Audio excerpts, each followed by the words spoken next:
हाँ जी, तो शुरू करते हैं। मैंने कमेंट्स पढ़े, काफ़ी सारे लोगों को दिक्कत हो रही है समझने में कि सर हमको पार्टनर्स के बीच का डिफरेंस समझ में नहीं आ रहा है, हमको एक ओवरऑल प्राइवेट इक्विटी का स्ट्रक्चर क्या होता है वो समझ में नहीं आ रहा है। तो मैं पहले 2 मिनट में आपको तुरंत एक क्विक रिवीजन दूंगा। हमने अभी तक जितने भी सेशन कवर करे उन सबका एक क्रिस्प बना दूंगा एंड उसके बाद हम फिर आज से आगे बढ़ते हैं। ठीक है। अब देखना बॉस, कुछ भी नहीं है। क्या होता है ना,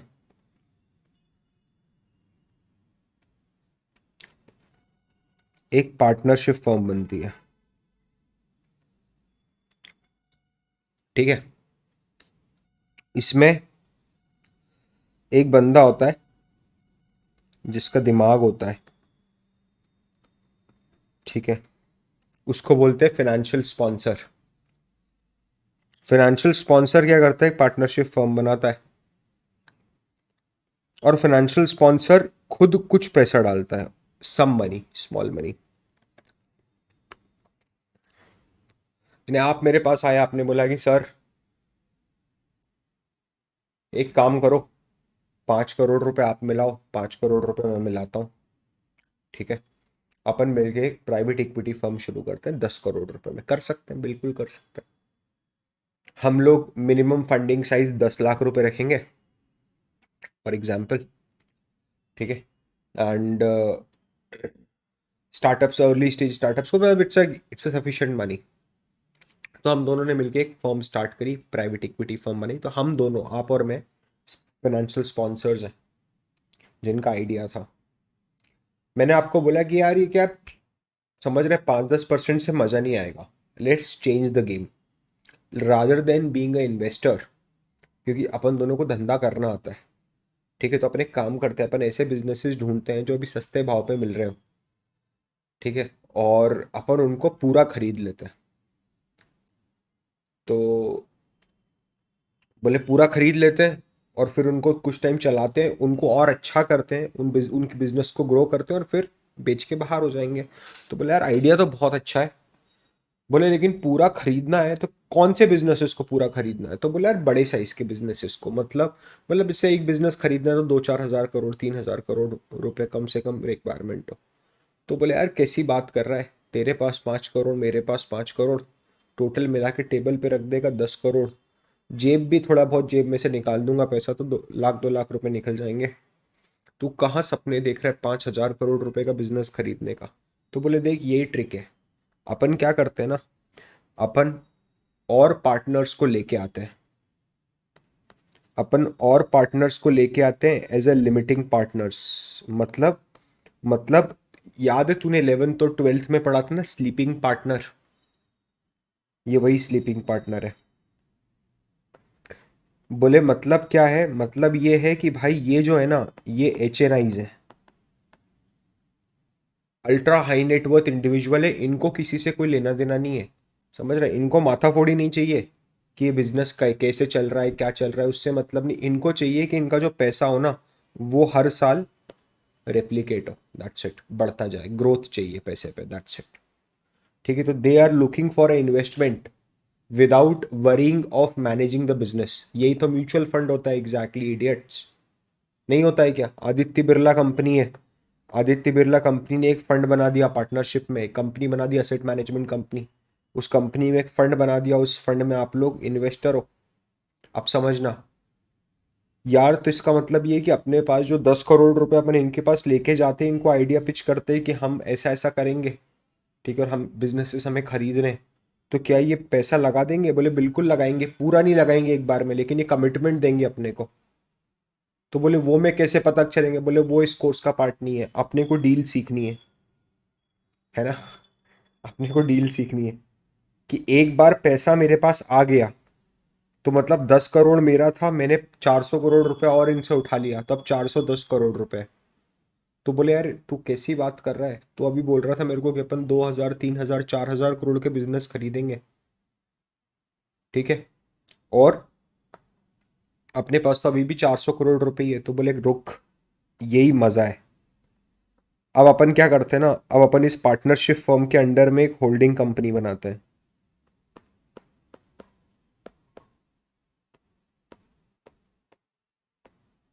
होल्डिंग कंपनी बोले तो बोले होल्डिंग कंपनी मतलब वो होल्डिंग कंपनी जो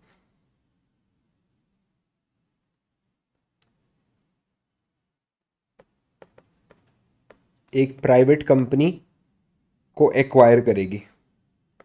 प्राइवेट कंपनी नहीं लिखता हूँ इसको, टारगेट कंपनी लिखता हूँ, because it is not necessary कि प्राइवेट इक्विटी फर्म हमेशा प्राइवेट कंपनी ही टेक ओवर करे। वो पब्लिक करके भी उसको प्राइवेट कन्वर्ट कर देती है, जैसे ट्विटर को करा। तो इसको लिखता हूँ टारगेट कंपनी। समझना आप, अब 1 मिनट ध्यान देना, प्लीज अंडरस्टैंड दिस। ठीक है, 1 मिनट समझ लेना, आपको अपने आप समझ में आ जाएगा। ठीक है, तो मतलब ये है कि ये जो होल्डिंग कंपनी है ये इन्वेस्टमेंट करेगी टारगेट कंपनी में, ना कि अपनी पार्टनरशिप फर्म। बोले हाँ यही बात है। तो बोले यार अपन ये डायरेक्ट ये होल्डिंग कंपनी क्यों बना रहे हैं, हम डायरेक्टली टारगेट कंपनी बनाते हैं ना, बीच में होल्डिंग कंपनी क्यों बन रही है इधर। तो बोले यार वो बीच में इसलिए बन रही है, कल को अगर मान लो इस टारगेट कंपनी ने कुछ कांड कर दिया, ठीक है, तो उसकी आंच होल्डिंग कंपनी तक ही आए, उसकी आंच अपने तक ना आए। समझ रहे हो आप, कोई भी डायरेक्टली इम्प्लीकेशन, क्योंकि पार्टनरशिप है ना, अनलिमिटेड लाइबिलिटी है ना, ये लोग हमको कंगाल कर देंगे अगर कुछ कंपनी ने कोई बड़ा केस हो गया, कांड हो गया। यूएस की बात चल रही है, अपन ये मैच्योर मार्केट्स में प्राइवेट इक्विटी मार्केट है, बड़ा प्ले होता है। किसी को अगर ये चीज़ है दैट आप लोगों को अगर ऐसा लगता है, if some of you are so refined that they know and पता होता है वो कि यार मैं है ना, मैं यूएस में जाके एमबीए कर सकता हूँ। ठीक है, अगर आप उस लेवल के हो तो आपको प्राइवेट इक्विटी में ज़रूर करियर बनाने का एक ऑप्शन रखना चाहिए।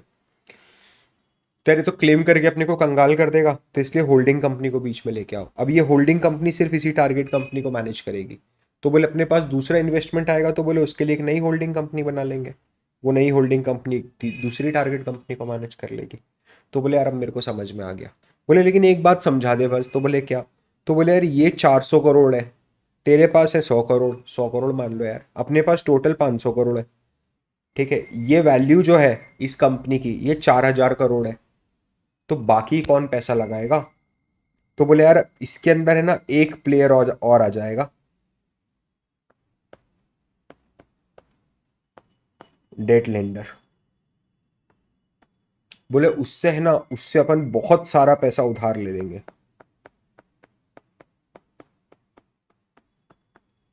बहुत सारा पैसा उधार लेके आएगा वो। और बोले फिर हम क्या करेंगे, लेकिन मालिकाना हक कंपनी का इसको नहीं मिलेगा, मालिक पूरे हम रहेंगे, 100% owner. We will be the 100% owner of the target company. इसको तो मतलब भी नहीं ना टारगेट कंपनी से, इसको तो होल्डिंग कंपनी से मतलब है, जो डेट लेंडर है। ठीक है, अब देखना, जो एक प्राइवेट इक्विटी है ना, वो क्या गेम है वो समझने की कोशिश करना। एंटरप्राइज वैल्यू जो होती है, किसी भी कंपनी की एंटरप्राइज वैल्यू जो होती है, हमने पढ़ा है, मैंने फिर आपको बोला फाइनेंशियल मॉडलिंग के सेशन जरूर देख के आओ। इंटरप्राइज वैल्यू जो होती है वो क्या होती है, वो होती है value of equity plus value of debt minus cash, यही होती है। ठीक है, एक सेकेंड के लिए, एक सेकेंड के लिए ऐसा समझो कि कैश इररेलेवेंट है, मतलब ये है। और आप लॉजिकली भी समझना, अगर मैं इसको नंबर टर्म्स में डालूं, ठीक है, तो ये मान लो ये आ रहा है 1000 करोड़। ठीक है, ये आ रही है आपकी 800 करोड़, ये आ रही है आपकी 199.45 करोड़, और ये आ रहा है आपका 0.55 करोड़। ठीक है, अब ये तो इररिलेवेंट है ना, कोई फर्क नहीं पड़ता ना, 1000 करोड़ में 50 पैसे कहाँ ढूंढ रहे हो आप। अरे 1000 रुपए का नोट लेके चल रहे हो बाजार में, 50 पैसे गिर गए तो झुकोगे क्या उठाने के लिए, कैसी बात कर रहे हो। ठीक है, तो 1 मिनट के लिए समझ लेना कि ये इररेलेवेंट है। ठीक है, कैश इररेलेवेंट है। नाउ प्लीज अंडरस्टैंड,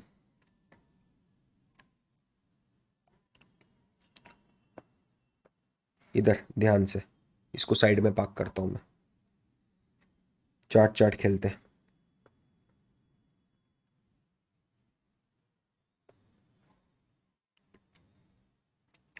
इधर ईवी, टाइम, ध्यान से ध्यान देना। ठीक है, ये मानो ये ईयर 1, 2, 3, 4 या 0 मान लो, जो करना है वो मान लो, कोई प्रॉब्लम नहीं। शुरुआत में 80% डेट था। ठीक है, ये जो रेड कलर का पोर्शन है ना, ये वाला, ये दिस इज डेट। मैंने चुकाया अगले साल, कम रह गया। मैंने और चुकाया अगले साल, और कम रह गया। मैंने और चुकाया अगले साल, और कम रह गया। अब समझना, ये इंटरप्राइज वैल्यू है। ठीक है, और ये जो वैल्यू है, ये वाली इंटरप्राइज वैल्यू है। इतनी वैल्यू अगर डेट की है, तो जो बाकी बची हुई वैल्यू वो किसकी है? इक्विटी की है।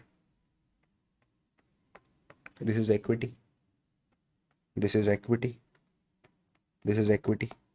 समझिए ध्यान से, दिस इज इक्विटी। इसका मतलब ये है, इसका मतलब ये है over a period of time, over a period of time. ठीक है, प्राइवेट इक्विटी क्यों करी जाए? प्राइवेट इक्विटी ये एलबीओ मोड्स के थ्रू क्यों जाती है, लेवरेज्ड बायआउट मोड के थ्रू क्यों जाती है? Because over a period of time, ठीक है, व्हेन डेट रिड्यूस, ठीक है, returns on equity blasts exponentially. है कि नहीं? सोचो आप, अरे यहां पर सिर्फ 500 रुपया लगाया है, यहां पर सिर्फ 500 रुपया लगाया है, और वो 500 रुपये पे मैंने 500 करोड़ से पूरी कंपनी खरीद ली over a period of time. Yes और नो? ठीक है, चलिए 1 सेकेंड दीजिए बस। तो इसीलिए ये ट्रांजेक्शन करा जाता है। होप आपको समझ में आया होगा। अब आप समझना बॉस, अगर आपका सपना है कि आपको प्राइवेट इक्विटी में जाना है, ठीक है, तो सिर्फ एलबीओ एलबीओ का भूत मत रखो। आपको एक पूरा क्या काम करना होगा, अब मैं आपको वो सिखाने जा रहा हूँ। ठीक है, और एटलीस्ट मैं आपको उतना रेडी करने की कोशिश करूंगा कि आप इंटरव्यू निकाल पाओ बहुत आराम से। Now please understand. ठीक है, आपका मेन काम क्या होगा पता है? देखना, कोई भी प्राइवेट इक्विटी फर्म होती है, उसके 2 काम होते हैं। ठीक है, नंबर 1, एक काम होता है फंड रेजिंग। ये भूल जाओ, ये काम आपको नहीं करने मिलेगा, क्योंकि यहाँ पर है ना, अल्ट्रा हाई नेटवर्थ इंडिविजुअल जो होते हैं ना, उनके साथ वार्तालाप होती है, अपनी औकात के बाहर की चीजें। दूसरा होता है इन्वेस्टमेंट, ये अपने काम की चीज है। दिस इज अस। तो अब इन्वेस्टमेंट के अंदर क्या क्या चीजें होंगी, देखना समझना, थोड़ा लॉजिकली सोचो क्या क्या हो सकता है। सबसे पहले हो सकता है screening, opportunity screening, identification of opportunity, screening of opportunity, review करना उसका। ठीक है, उसका वैल्यूएशन, उसका ड्यू डिलिजेंस। सर तो यही सब चीज़ें तो इन्वेस्टमेंट बैंकिंग में भी थी, बिल्कुल थी। तो फिर इसमें फ़र्क क्या है? इसमें फ़र्क ये है कि एक प्राइवेट कंपनी की बात हो रही है। इसमें फ़र्क ये है कि अपना पैसा कम है, और इसमें एक फ़र्क और है कि डेट बीच में आ गया है, जो वहाँ पर नहीं था वो इधर आ गया है। ठीक है, इतना फ़र्क है बस। नाउ प्लीज़ अंडरस्टैंड, सबसे पहली चीज़ जो आपको अभी सीखनी है वो है डील सोर्सिंग। यहाँ पर आपका डायरेक्ट इन्वॉल्वमेंट रहेगा। डील सोर्सिंग में जो हम पहली चीज़ पढ़ेंगे वो पढ़ेंगे deal sourcing funnel and deal sourcing strategies. ठीक है, और ये डील सोर्सिंग वाला सेशन खत्म होने के बाद, मतलब आज वाले सेशन में अपन फनल पढ़ेंगे, अगले सेशन में अपन इसकी स्ट्रैटेजीज पे बात करेंगे। ठीक है, ये सेशन खत्म होने के बाद अपन ड्यू डिलिजेंस पे आ जाएंगे। ड्यू डिलिजेंस के अंदर अपन, ड्यू डिलिजेंस में भी 3 अलग अलग पोर्शंस हैं। ठीक है, एक है प्राइमरी ड्यू डिलिजेंस, एक है इंडस्ट्री ड्यू डिलिजेंस, और एक है आपका primary due diligence, industry due diligence हो गया, और एक और कोई बचता है, लीगल ड्यू डिलिजेंस। ठीक है, उसके बाद ये ड्यू डिलिजेंस का छोटा सा चंक खत्म होगा। ये जरूरी है भाई समझना। आप समझो मेरी बात, मेरे को कोई परेशानी नहीं है। आपको लग रहा है बहुत थ्योरी हो रही है, आप चले जाओ छोड़ के कहीं और पैसे देख समझना, 25-50 हज़ार रुपये वो यही चीज़ समझाएगा आपको बैठा के। ठीक है, देखो यार, आप एक्सेल पे मॉडल ऐसे बना दोगे, आपको पता है। ठीक है, मैं 2-3 घंटे बना के वीडियो बना के डाल दूंगा, आप मॉडल बना दोगे। क्या डरते हो मॉडल बनाने से? बिल्कुल भी डरते हो क्या? नहीं डरते हो ना, तो फिर क्यों टेंशन ले रहे हो? अभी ये नॉलेज जो दे रहे हैं वो समझने की कोशिश करो। डील सोर्सिंग में आप क्या काम करोगे वो समझना है कि डील जो होती है, ठीक है, एक ट्रांजेक्शन जो होता है, एक इन्वेस्टमेंट जो होता है, उसके पीछे क्या क्या चीज होती है। मतलब वो तो लास्ट स्टेज है, that is the result of deal sourcing.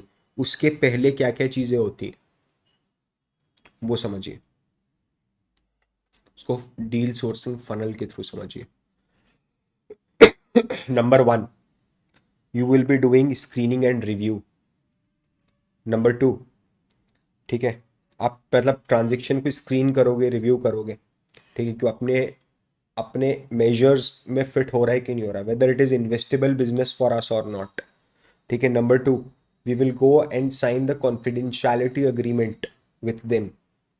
ठीक है, नंबर 3, ठीक है, the expression of interest to be shared amongst both the parties. Number 4, a letter of intent, इसको बहुत डेप्थ में समझेंगे। Letter of intent will be shared amongst both the parties and hence the deal stands closed.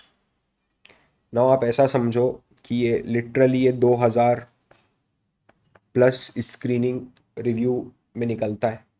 ठीक है, वहाँ से hardly कुछ 180 के आसपास कंपनीज के साथ कॉन्फिडेंशियलिटी अग्रीमेंट साइन होता है।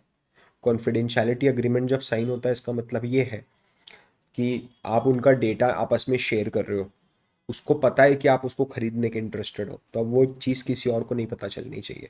तो इनसे डेटा लिया जाता है, ड्यू डिलिजेंस वगैरह चीज़ें वो सब होती है। ठीक है, उसमें हार्डली, ठीक है, इफ आई हैव टू से हार्डली 50 कंपनीज को, 50 प्लस कंपनीज को एक्सप्रेशन ऑफ इंटरेस्ट शेयर किया जाता है। और इन 50 कंपनीज के अंदर एक 10 ऐसी कंपनीज होती होंगी जो लेटर ऑफ इंटेंट तक आ जाता है मामला, और आखिरी में जो ट्रांजेक्शन होता है वो 1 या 2 कंपनीज के साथ ट्रांजेक्शन होता है। ठीक है, तो इतना झड़ती चीज क्यों? क्योंकि आपको पता है ना, जब एक बार वो डील क्लोज होगी तो वो मिलियंस और बिलियंस ऑफ डॉलर्स की डील होगी, आपको एक साथ पूरा पैसा लगाना है। तो आपको ये स्टेज से ये स्टेज तक हर चीज पता होनी चाहिए। यहाँ पर इस जगह पर जब आप ये एक्सप्रेशन ऑफ इंटरेस्ट बनाते हो ना, यहाँ पर एलबीओ आता है। सिर्फ छोटा सा पार्ट एलबीओ, कुछ भी नहीं है। आपको अगर ये सीखना है तो मैं ये सिखा रहा हूँ इस प्रोग्राम में। अगर आपको सिर्फ एलबीओ सीखना है तो यहाँ एलबीओ एलबीओ में चिल्ला। ठीक है, सिर्फ बता रहा हूँ, आप वेट करो, एलबीओ के सेशंस आएंगे, आप आ जाना, सीख के चले जाना। क्या होगा उससे? कुछ भी नहीं होगा।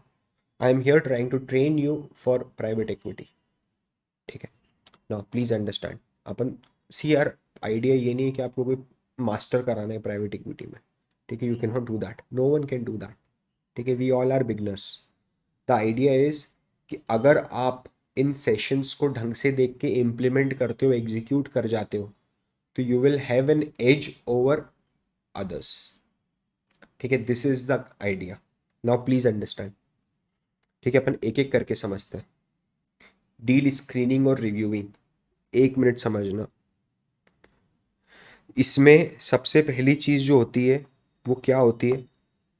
That will be opportunity identification. Opportunity कहाँ से आइडेंटिफाई होगी भाई? देखिए, अपॉर्चुनिटी किधर से आइडेंटिफाई होगी? ये लोग क्या करते हैं, क्या बहुत सारे एंजल नेटवर्क्स होते हैं, एंजल नेटवर्क्स होते हैं, फंडिंग इवेंट्स होते हैं। ठीक है, इंडिविजुअल पिचेस होती हैं, सीओपी होता है, कॉल फॉर पिच होता है। उनके थ्रू ये सारी कंपनीज का एक डेटाबेस तो इनके पास आ जाता है कि कौन कौन सी कंपनीज जिनको इन्वेस्टमेंट चाहिए इस टाइम पर। इसके बाद क्या होता है ना, वो समझिएगा। इसके बाद व्हाट हैपन इज, ठीक है, the companies are reviewed basis what? Investment charter of the firm. मतलब हो सकता है जो फंड बनाओ, जो होल्डिंग कंपनी बनी हो, उसका जो इन्वेस्टमेंट चार्टर है उसमें लिखा है कि हम किसी भी आईटी बिजनेस में पैसा नहीं डालेंगे, नहीं डालेंगे, सिन स्टॉक में पैसा नहीं डालेंगे, किसी इंडियन कंपनी में पैसा नहीं डालेंगे। मत डालो भाई, समझ रहे हो? वो सब चीज़ों के थ्रू आप उस पर स्क्रीन करते हो। ठीक है, मतलब कैश फ्लोस, प्रॉफिटेबिलिटी, यानी फिनेंशियल परफॉर्मेंस के थ्रू स्क्रीनिंग हो सकती है, बेसिक स्क्रीनिंग। ये मैं यहाँ पर इलेबरेट इसलिए नहीं कर रहा हूँ बहुत ज़्यादा, क्योंकि ये हाईली हाईली हाईली प्रोप्राइटरी होता है फर्म टू फर्म। ये डिपेंड करता है, हर फर्म अपने रिव्यू और अपनी कंपनीज को अलग तरीके से स्क्रीनिंग करती है, तो ये वहाँ पर आपको सीखने मिलेगा। ठीक है, आप ये समझो कि ऐसी कोई एक्टिविटी है जो आपको परफॉर्म करनी है नंबर 1 स्टेज पे, फनल पे। ठीक है, यहाँ से हम एक स्टेप जब नीचे उतरेंगे तब हम साइन करवाएंगे confidentiality agreement. Confidentiality agreement sign होगा, जो पेपर पे साइन होगा उसको बोला जाएगा confidentiality in information memorandum, confidential information memorandum, CIM। समझना क्या कैसे होता है ये, क्या होता है एक्चुअल में, आपको मैं एग्रीमेंट में लेके जा रहा हूँ। ठीक है, you have agreed to discuss with Sterling fund management, SVR। मतलब ये जो स्टर्लिंग फंड मैनेजमेंट है ये कौन है? दिस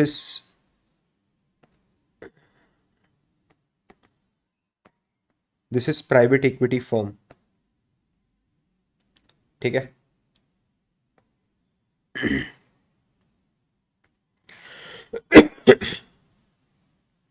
और अ नेगोशिएटेड ट्रांजेक्शन इन्वॉल्विंग इनोट्रैक कॉरपोरेशन। ठीक है, इन्वॉल्विंग इनोट्रैक कॉरपोरेशन, यानी हम आपके साथ क्या डिस्कस कर रहे हैं, एक ट्रांजेक्शन जिसका नेगोशिएशन चल रहा है। किस कंपनी का नेगोशिएशन चल रहा है? Innotrack, Innotrack corporation the company. As a condition to discuss such discussions, you and the company are required that we agree to keep strictly confidential or information conveyed to us in whatever form। आप जो भी information हमें share करोगे या हम जो भी information आपको शेयर करेंगे, हमें आपस में वेदर इट इज रिटर्न और ओरल रिगार्डिंग द कंपनी, ठीक है, वो आपको रखना है। ठीक है, और you need to refrain from using the same except as provided in this letter agreement. आप उनको और कहीं यूज नहीं करोगे सिवाय उन जगहों के जो, या उन उन सिचुएशंस के जो हमने इस अग्रीमेंट में आपको दी है। ठीक है, समझिए। The agreement confirms our agreement with you and the company to retain in strict confidence all information written and oral conveyed to us by you। हम तो आपको अश्योरिटी देते हैं कि आप हमें जो भी इंफॉर्मेशन दोगे वो सिर्फ और सिर्फ हमारे तक रहेगी। ठीक है, आप दोगे, आपकी कंपनी देगी, या कंपनी का कोई भी रिप्रेजेंटेटिव देगा जिसको मैंने नीचे डिफाइन करा है। ठीक है, या कंपनी का कोई दूसरा बिजनेस या बिजनेस एफिलिएट देगा। क्या क्या दे सकता है? कुछ भी, notes, analysis, compilations, forecast, studies, presentations, other document furnish to us, जो भी, सब कुछ। ठीक है, सब कुछ, वो सब कुछ हम कॉन्फिडेंशियल रखेंगे। ठीक है, या फिर ऐसा कोई डॉक्यूमेंट जो हमने बनाया हो बेसिस द इंफॉर्मेशन जो आपने हमें दी हो, वो भी हम कॉन्फिडेंशियल रखेंगे। वो हम नहीं बताएंगे unless otherwise, unless such information is been required to shown by this agreement. अब ये पूरा अग्रीमेंट है। ठीक है, नॉर्मल इंग्लिश है, प्लेन इंग्लिश है। See, if you want to enter into private equity, ठीक है, this is expected from you कि आपकी ये लेवल ऑफ इंग्लिश होगी कि आप इसको इंटरसेप्ट कर पाओ। अगर सुनिए मेरी बात, मैं लॉजिकल बात बता रहा हूँ, मैं हवा में बात नहीं करता। मेरे को यहाँ व्यूज़ नहीं चाहिए। मेरे को पता है 1 मिलियन व्यू नहीं आने वाला है इस वीडियो पे कभी भी जीवन में। कौन 10 लाख लोग होंगे इंडिया में जो प्राइवेट इक्विटी बैठ के देख रहे होंगे? समझ रहे हो? नेक्स्ट टू इम्पॉसिबल है। अगर आपको चैलेंज आ रहा है इस लेवल पे इंग्लिश समझने में तो निकल जाओ, अभी भी टाइम है। मजाक नहीं कर रहा हूँ। सिर्फ जिद के लिए अपना टाइम वेस्ट मत करो। समझ रहे हो? मैंने बोला था थोड़ा सा पॉलिश करने की जरूरत है आपको खुद को।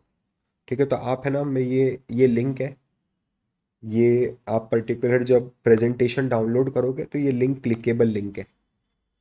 ठीक है, मैं लिख देता हूँ, क्लिक किया। ठीक है, तो आप इस पर क्लिक करेंगे तो आपको ये पूरा का पूरा अग्रीमेंट मिलेगा, जो security and exchange commission US को एक कंपनी ने दिया है कि भाई हम एक प्राइवेट इक्विटी है और उसने एक कंपनी के साथ अग्रीमेंट किया, और वो एग्रीमेंट ओरिजिनल एग्रीमेंट है। ठीक है, वो आपको समझने मिलेगा। आप समझना कि इसके अंदर होता क्या क्या है।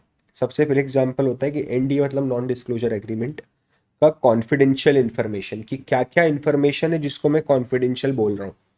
जैसे वहां पर बताया था ना, एनालिसिस है, ठीक है, फोरकास्ट है, प्रेजेंटेशन है, ठीक है, डेटा है, पिक्चर्स हैं, जो भी है, क्या है जो कॉन्फिडेंशियल है। ठीक है, फिर उसके बाद ये कितने समय तक अग्रीमेंट हम पे लागू रहेगा। यूजुअली बताता हूँ, ये डील क्लोज होने के 8 ईयर्स तक होता है इंडिया में। डील क्लोज होने के, यहाँ डील क्लोज हुई है, उसके 8 साल बाद तक आपको ये सारे डॉक्यूमेंट्स और उनसे रिलेटेड कॉन्फिडेंशियलिटी मेंटेन करके रखनी है। मतलब वो डॉक्यूमेंट जनता में नहीं जाने चाहिए कभी भी। डील से रिलेटेड कॉन्फिडेंशियलिटी जो होती है कि डील के बारे में पब्लिक में बात नहीं करनी, वो डील के क्लोजर तक, जब तक प्रेस रिलीज नहीं आती तब तक। ठीक है, बाकी जो एक्चुअल में जो डॉक्यूमेंट्स दिए हैं वो डॉक्यूमेंट आप अपने फेवर में यूज नहीं करोगे। ठीक है, non solicitation clause. Non solicitation clause का मतलब ये है कि ना आप हमारे एम्प्लॉयज को, ना हम आपके एम्प्लॉयज को गंदी नज़र से देखेंगे। गंदी नज़र से देखेंगे का मतलब ये है कि उनको पोच करने की कोशिश करेंगे, वो हम नहीं करेंगे।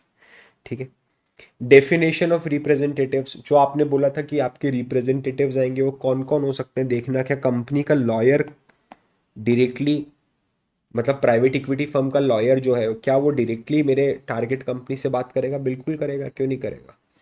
मेरा कंपनी सेक्रेटरी करेगा? बिल्कुल करेगा। मेरी ड्यू डिलिजेंस फर्म करेगी? बिल्कुल करेगी सर, सब करेंगे। इन सबको मैंने अथॉरिटी दी है। क्यों? इन सबको मैंने मेरा रिप्रेजेंटेटिव डिफाइन किया है कि they are my representatives.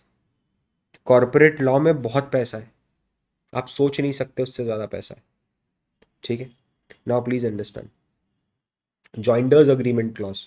जॉइंडर्स agreement clause का क्या मतलब होता है कि आपने मान लो अपनी पीई फर्म है, हमने ईवाई को हायर किया ड्यू डिलिजेंस करने के लिए। ठीक है, तो अब ईवाई जो है वो मेरी टारगेट कंपनी से जाके डायरेक्टली डॉक्यूमेंट मांगेगी और टारगेट कंपनी डॉक्यूमेंट इसको देगी। तो टारगेट कंपनी बोलती है यार हम दोनों आपस में है ना एक कॉन्ट्रैक्ट साइन करेंगे, और उसमें आप भी पार्टी बन जाना, पीई फर्म आप भी पार्टी, क्योंकि बंदा तो आपका ही है ना। देखो, डॉक्यूमेंट पीई फर्म के पोजीशन में नहीं है, लेकिन डॉक्यूमेंट उस फर्म के पोजीशन में है जिसको पीई फर्म ने हायर किया है। ठीक है, इसको बोला जाता है जॉइंडर्स अग्रीमेंट क्लॉज। ठीक है, ये रहेगा। नो कॉन्टैक्ट क्लॉज रहेगा। नो कॉन्टैक्ट क्लॉज का मतलब ये होता है कि जिन बंदों को हम असाइन करेंगे हमारी इक्विटी फर्म से, आप सिर्फ और सिर्फ उन्हीं के साथ बात करोगे, उन्हीं के साथ कम्युनिकेट करोगे, उन्हीं के साथ डेटा शेयरिंग करोगे। मतलब मेरी फर्म का कोई दूसरा आदमी अगर आपसे आके कोई भी बात कर रहा है, या आपकी फर्म का कोई अनऑथराइज्ड आदमी आपसे आके बात कर रहा है, मुझसे कोई इन्फॉर्मेशन मांग रहा है, मैं उससे भी बात नहीं करूंगा। That is why we are learning confidentiality over here. तो आपको अथराइज करना पड़ेगा कि इस डील में आपकी तरफ से कौन लोग हो, 4 लोग 3 लोग होंगे जो आपकी तरफ से अथराइज्ड है हमसे कम्युनिकेट करने के लिए। हम सिर्फ और सिर्फ उन 4 लोगों से ही कम्युनिकेट करेंगे। एंड सिमिलरली हम भी अथराइज करेंगे कि हमारी फर्म की तरफ से ये 2 या 3 लोग हैं या 4 लोगों की टीम है जो अथराइज्ड है, और वही और सिर्फ वही आपसे कम्युनिकेट करेंगे। बाकी जो कोई भी और कम्युनिकेट करता है तो that will not be considered as the official communication and will not be effective in this transaction. ठीक है, समझ में आया? नॉन सरकमवेंशन का मतलब ये है कि आप जो काम हमने करा है, ठीक है, यानी फॉर एग्जाम्पल अगर प्राइवेट इक्विटी फर्म ने एक स्टील कंपनी को खरीदा और मालिक पैसा लेके बाहर हो गए, तो ये जो मालिक है ना, ये अब अगले 5 साल तक या अगले 10 साल तक स्टील बिजनेस में नहीं उतरेगा। क्यों? क्योंकि समझो ना, आपसे पैसा ले गया 100 करोड़ रुपया, 100 मिलियन डॉलर आपको देगा, कंपनी टिका गया। इसके पास तो सारा नेटवर्क है, सारा स्किल सेट है, सारी रेपुटेशन है। He will use this 100 million to multiply it to 1000 million, right? And he will again come as your competitor. आपने कंपटीशन खत्म करने के लिए ही तो बिजनेस खरीदा, तो आपका बिजनेस कैसे थ्राइव होगा? जो आपका इन्वेस्टमेंट है वो कैसे थ्राइव होगा? तो आप नॉन कम्पीट, इसको नॉन कम्पीट भी बोल दो, आप नॉन कम्पीट और नॉन सरकमवेंशन क्लॉज डालते हो। ठीक है, आप रिटेन्ड कॉन्फिडेंशियल इन्फॉर्मेशन क्लॉज डालते हो। रिटेन्ड कॉन्फिडेंशियल इन्फॉर्मेशन मतलब ट्रांजेक्शन क्लोज होने के बाद कितने तक आपको रिटेन करके रखना है, ट्रांजेक्शन को, इन्फॉर्मेशन को कॉन्फिडेंशियल रखना है, ये सब चीज़ें रहती हैं। इसके बाद जब आता है, वो आता है यहाँ पर सारा, जब ये कॉन्फिडेंशियलिटी एग्रीमेंट साइन होता है उसके बाद डेटा एक्सचेंज होना शुरू होता है। ठीक है, और वो डेटा पे एनालिसिस शुरू होता है। क्या एनालिसिस शुरू होता है? मोस्टली आप करते हो एलबीओ वैल्यूएशन शुरुआत में, समझना मेरी बात, अभी कुछ भी नहीं। एक छोटा सा एलबीओ वैल्यूएशन परफॉर्म किया, एक ट्रांजेक्शन कंपेरेबल परफॉर्म किया। ट्रांजेक्शन कंपेरेबल अगर नहीं आता है तो जल्दी से जाओ, फाइनेंशियल मॉडलिंग का जो प्लेलिस्ट है उसमें मिल जाएगा आपको। ठीक है, उसमें रिलेटिव वैल्यूएशन देख लेना, रिलेटिव। ठीक है, उसमें मिल जाएगा ट्रांजेक्शन कॉम्स। वहाँ पर transaction comps, basic transaction comps perform कर रहे हैं, आपको पता है कैसे परफॉर्म करना है। ठीक है, एलबीओ वैल्यूएशन में सिखा दूंगा। ये बेसिक परफॉर्म हो रहा है, और एक ईओआई साइंड हो रहा है। ईओआई साइंड होने का मतलब क्या है? पहला कम्युनिकेशन जाता है पीई फर्म की तरफ से टारगेट कंपनी को, एक्सप्रेशन ऑफ इंटरेस्ट के, वी आर इंटरेस्टेड। कैसे जाता है? पीई फर्म जो है, हम उसका वैल्यूएशन निकालेंगे, और वैल्यूएशन निकाल के हम हमारा वैल्यूएशन कम्युनिकेट करेंगे टारगेट कंपनी को, उसको ही ईओआई बोला जाता है। कि basis the clause mentioned in confidentiality agreement, confidentiality agreement में मेंशनड क्लॉसेस के मुताबिक we believe that a fair value in for target company, मतलब आपकी कंपनी की fair value is approximately 7x to 9x of adjusted EBITDA of 50 million. मतलब जो adjusted EBITDA आ रहा है 50 मिलियन का, उसका 7 से 9 गुना है। मतलब 350 से 450 मिलियन डॉलर हमने वैल्यूएशन लगाया आपकी कंपनी का। अब इसके अंदर डेफिनेटली बहुत सारी चीज़ें होती हैं, और नीचे क्या क्या रहता है, जैसे फॉर एग्जांपल ये डिफाइन रहेगा कि एडजस्टेड एबिटडा क्या होता है, इसकी डेफिनेशन रहेगी कि हम किसको एडजस्टेड एबिटडा मान रहे हैं। ठीक है, और ये टारगेट कंपनी साइन करती है। पीई फर्म तो साइन करती है, टारगेट कंपनी भी इसको साइन करती है। जब दोनों इसको साइन करते हैं, ठीक है, तो उसके बाद एक लेटर ऑफ इंटेंट शेयर होता है। उस लेटर ऑफ इंटेंट के अंदर अग्रीमेंट होता है। डेफिनेटली इस पूरी प्रोसेस के दौरान ड्यू डिलिजेंस चलता रहता है, वो ड्यू डिलिजेंस में थरली कवर करूंगा, इसलिए मैं यहाँ नहीं घुसेड़ रहा हूँ उसको। ठीक है, एक अग्रीमेंट होता है, वो अग्रीमेंट में क्या क्या चीज़ें डिफाइन होती हैं वो समझना। वो अग्रीमेंट में आप कैपिटल स्ट्रक्चर डिफाइन करते हो कि कंपनी, जो प्राइवेट इक्विटी फर्म जो ट्रांजेक्शन कर रही है, जो कंपनी को खरीद रही है, उसमें कितना परसेंट पैसा हमारा रहेगा और कितना परसेंट पैसा बैंक का रहेगा, और जो बैंक रहेगा वो कौन सा बैंक रहेगा। ठीक है, एक एस्क्रो क्लॉज रहता है। एस्क्रो क्लॉज का मतलब होता है एक थर्ड पार्टी बैंक में अकाउंट ओपन करता हूँ। देखना, ये टारगेट कंपनी है, ये पीई फर्म है। पीई फर्म बोलती है टारगेट कंपनी को कि आप शेयर्स मेरे को ट्रांसफर कर दो, मैं आपको पैसा दे देता हूँ। टारगेट कंपनी बोलती है एक काम करो ना, आप पैसा दे दो, मैं तुरंत शेयर ट्रांसफर करती हूँ। बोले ऐसा नहीं होता, आप समझो ना, शेयर ट्रांसफर आप करो, उसमें 7 दिन लगते हैं, उसके बाद पैसा दूंगा ना। मिलियंस ऑफ डॉलर देना है यार, ब्याज कैसे दे दूंगा 7 दिन का आपको? तो बोले नहीं नहीं, ऐसा नहीं है, मेरे को विश्वास नहीं है आप पे। तो बोले एक काम करते हैं, एसबीआई के पास जाते हैं। एसबीआई के पास गए, टारगेट कंपनी ने बोला देखो मेरे शेयर तुम तुम्हारे पास रख लो। पी फर्म ने बोला देखो मेरा पैसा तुम तुम्हारे पास रख लो, एफडी बना दो इसकी 7 दिन की। ठीक है, और जब हम दोनों बोल दें कि हाँ ट्रांसफर हो चुके हैं शेयर, तब तुम ये पैसा इनको दे देना, तब तुम ये पैसा इनको दे देना, जब शेयर्स ये मेरे को ट्रांसफर कर दें। क्या समझ में आ रहा है? ये दोनों इंडिपेंडेंट पार्टी होती है जिसपे दोनों को ट्रस्ट होता है, इसको एस्क्रो क्लॉज बोला जाता है। एम्प्लॉयमेंट क्लॉज, एम्प्लॉयमेंट क्लॉज का क्या मतलब है? कि जो आपके कर्मचारी हैं वो कंटिन्यू करेंगे नहीं करेंगे, उनके लिए क्या होगा क्या नहीं होगा, वो सब चीज़ों की क्लॉज। लाइक फॉर एग्जांपल, जब ग्रोफर्स को एक्वायर करा जोमेटो ने, हालांकि this is not a this is not a a private equity clause. ये प्राइवेट इक्विटी ले लो, जब ट्विटर एक्वायर करा एलन मस्क ने, ठीक है, तो उसने क्या पराग अग्रवाल को निकाल के बाहर फेंक दिया गया? बिल्कुल तुरंत उसने बता दिया कि मेरे को नहीं चाहिए तुम्हारे एम्प्लॉयज़, मैं मेरे एम्प्लॉयज़ हूँ। ओके सर, आपकी कंपनी है, जैसी आपकी इच्छा। ठीक है। नॉन कम्पीट जो बताया अपन ने वो ये।